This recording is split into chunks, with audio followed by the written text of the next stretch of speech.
Today's special guest is Sue Daley, and she's demonstrating her easy clamshell technique. Welcome, Sue. Hi, Cindy. Good to be back again. I'm so excited about these because clamshells are beautiful. They are look really fantastic, and they look really hard to do. They do.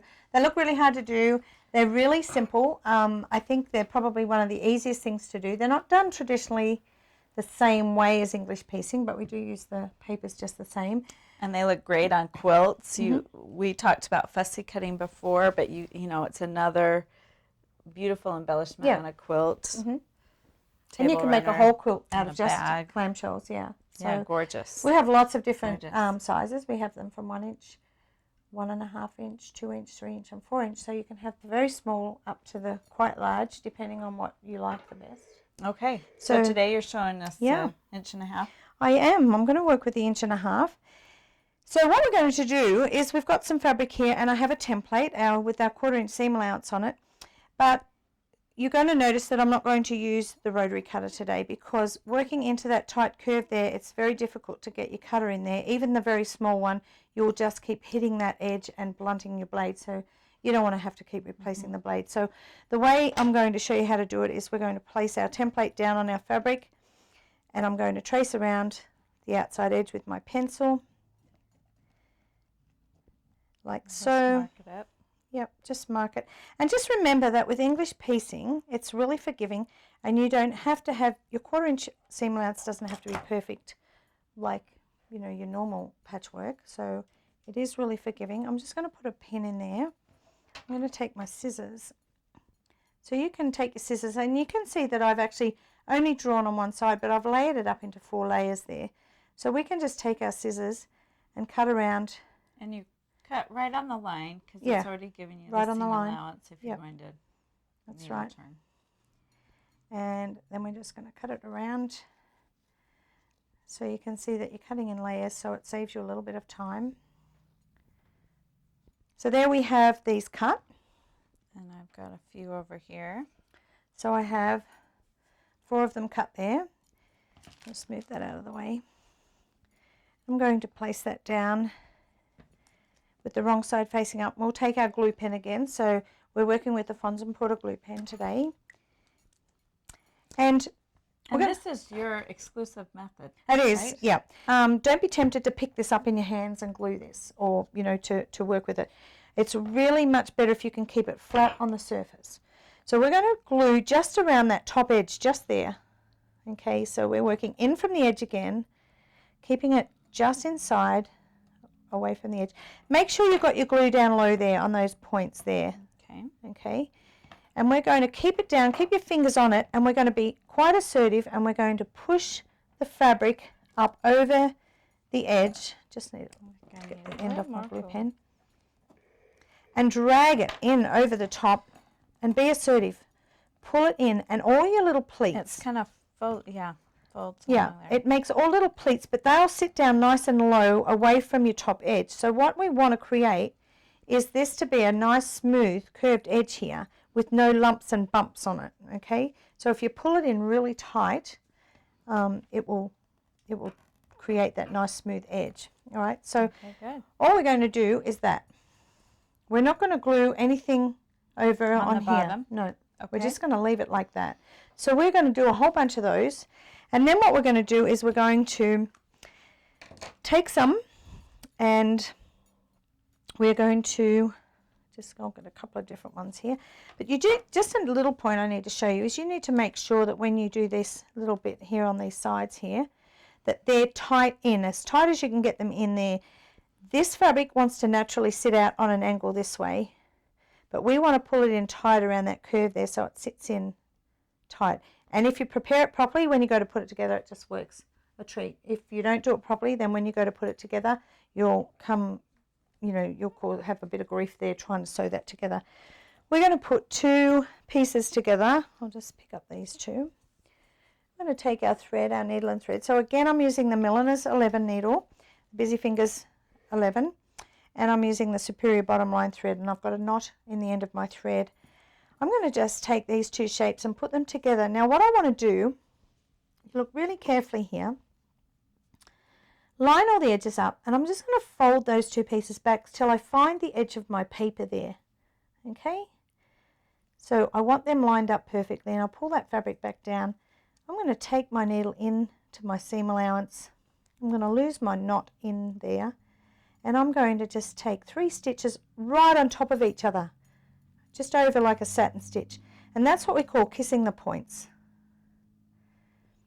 So we're going to just do 3 right there, and I just run my needle into the loop just to knot it. Why don't you do a knicker knot for that? You could, but you don't need to. It's not. This isn't what's going to hold it together. So it's just a quick 3 stitches over, and then you cut it. And then I cut it, and I open it up, and it joins right there at those 2 little points. So if I was to join those up like that, we have like a daisy chain effect. So we join a whole lot up, like, so say for instance we were working on this. We've got 1, 2, 3, 4, 5, 6 along here. These ones have been cut in half to fit the pattern after we've made it up. So we would use 6 across the top, okay? So what I've got here is I've got those joined up. Then what we do is we take, because these are 1.5 inch, we're going to take a piece of fabric about 2 inches wide. And we need something that's going to stabilize these clamshells. So we take a piece of fabric and we take it to the ironing board and fold it in half, and we can press it down there. Okay, and this is where our clamshells are going to line up to that folded line. So we can take our clamshells. So make sure you have an even fold. Yes, that's right. I'm going to just quickly sew these 2 together so I can show you what I'm going to do here, because I have another one prepared that I can show you exactly what I'm going to do.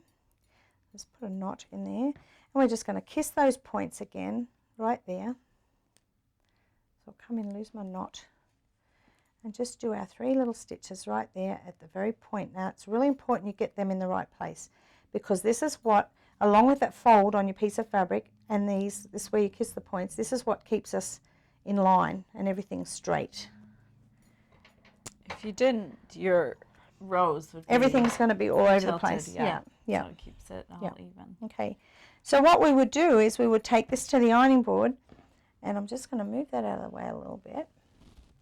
I'm going to come over here to the ironing board, and we would lay that out on the ironing board, and we can take our little row that we've created here. Now I'm going to work with some applique glue. This is Busy Fingers applique glue, and I know we've worked with a glue pen, but this is a little stronger. Because we're working with paper and we want to stick it down to another fabric, you need something with a little bit more strength. You don't need very much of it, but we do need something that's a little stronger.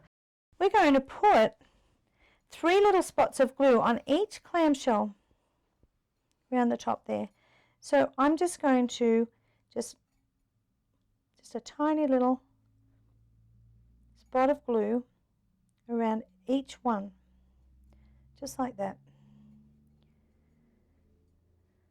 Okay, and then we're going to take it and we're going to line that top edge, so that curved edge, up along with our fold line here. So you can just line that up, and as you've lined it up, we can just iron that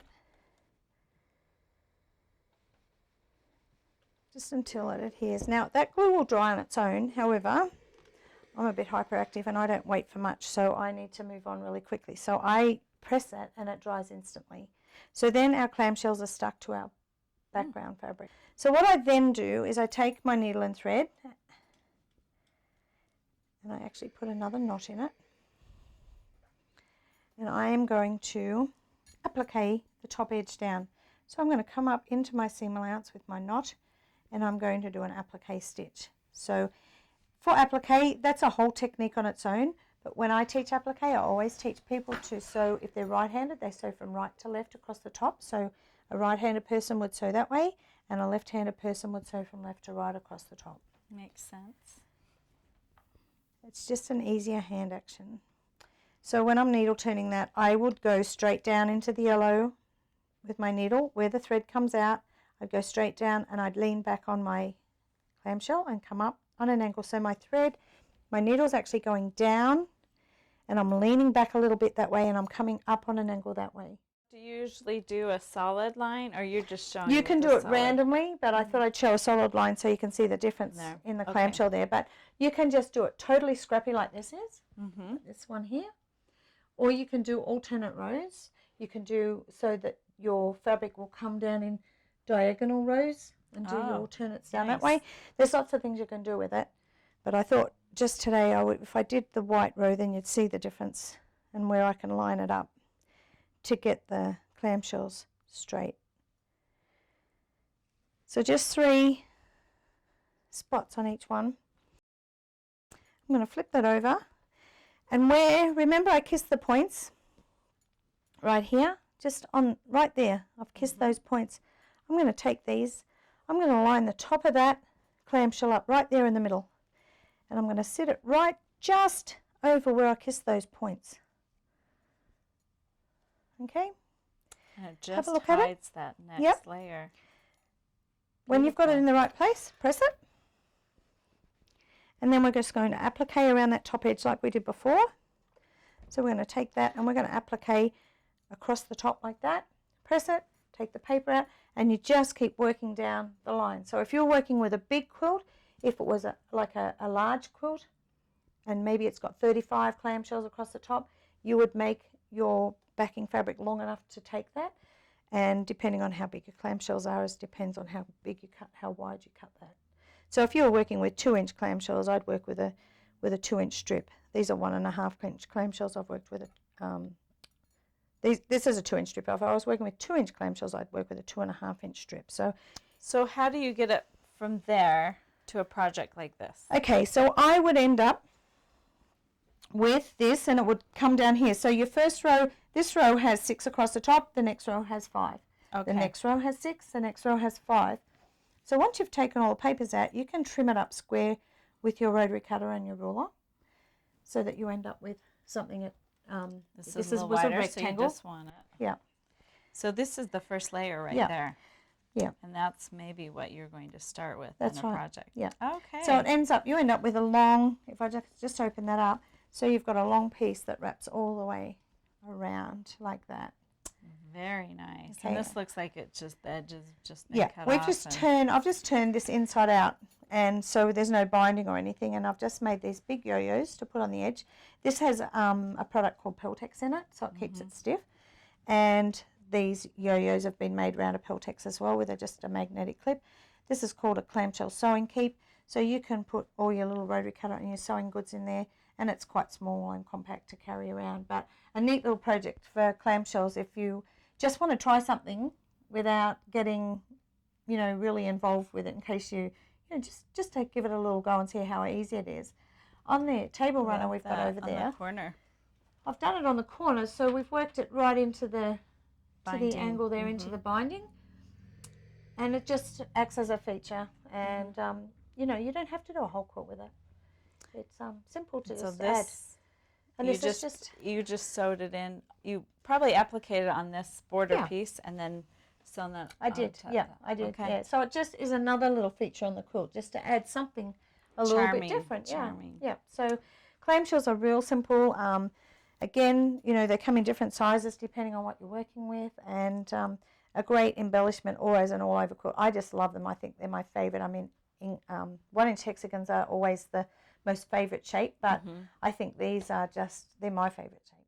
So I bet if you put this on a quilt, people would wonder how you did it. Yeah, they do. Because it's so new. It's really easy, and you can just, it's nice when people think it's really hard and you've done it so easily. And it's beautiful. So try your hand at this new clamshell technique, brought to you by Sue Daley.